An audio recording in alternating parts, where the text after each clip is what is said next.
before we knew it, the boat was tipping right over. We didn't really realize we were in trouble until people started falling into the water. I thought, oh man, I'm gonna actually have to help rescue these people. Within a split second, I was in the water too, underneath the boat. In such a situation, you change to a surviving mode. I was looking around, trying not to get too near to the propellers. I think it just felt kind of surreal. Like we were watching the sea lions, and they were doing little flips and things like that, and then it just happened.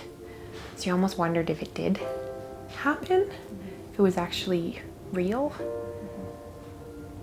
I was at home when I received a phone call telling me a few of the details, the preliminary details that had come out.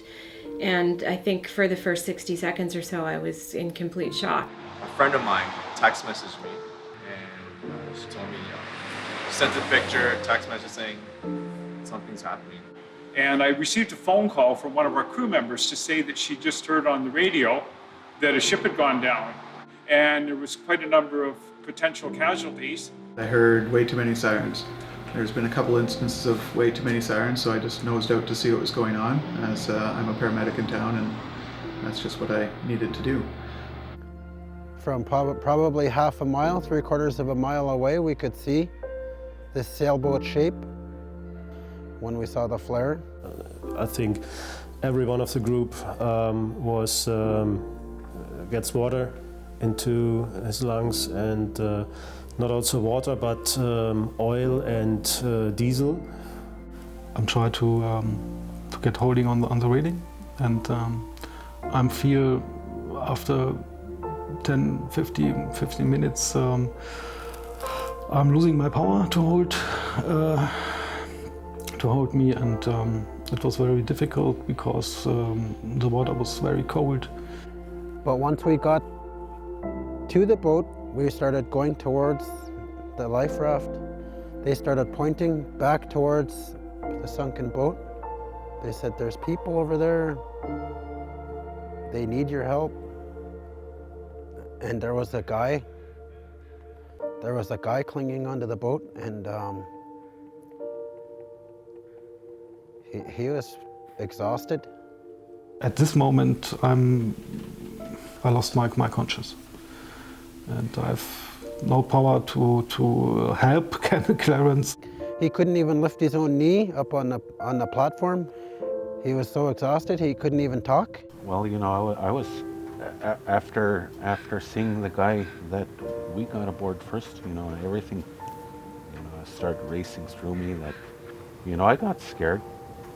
I ran around pulling out all my life jackets because that was my first instinct, was to make them feel safe. And of course, we were all so happy, you cannot imagine. You cannot imagine. I found myself once I got onto the boat, onto the rescue boat. I think I just kind of let myself go and put my head down, and I think I blacked out for a little while. You know, you don't really notice the motor when you're driving a boat, but that day I noticed that the boat was louder than my passengers. You could hear it when we were going in, when we left the reef from where they crashed. You could hear it every time we hit a wave. You know, you just... We just took the patients right off the boat and triaged them and sent them up to designated areas. Even though it looked chaotic, it was organized. When I arrived at home, there was already a couple people in the house.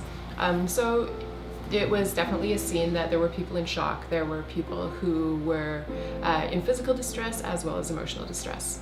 Knowing that the people from Howsett, from Taloquiet, from other communities out in Clayoquot Sound are here for us and that we are there for them is something that has drawn our communities closer together. It's made us, again, maybe just put some differences aside and realize that we can connect as human beings and have some of the difficult conversations that we often need to have, but know that we are friends at the end of the day and at the end of those difficult conversations. I mean, they did something for us that we'll never be able to say. I mean, thank you isn't enough. I think it's amazing what's, in a lot of ways, I know in other ways it's not, but amazing what's happened. The thank you part. It's a tough thing to go through, to remember, to live.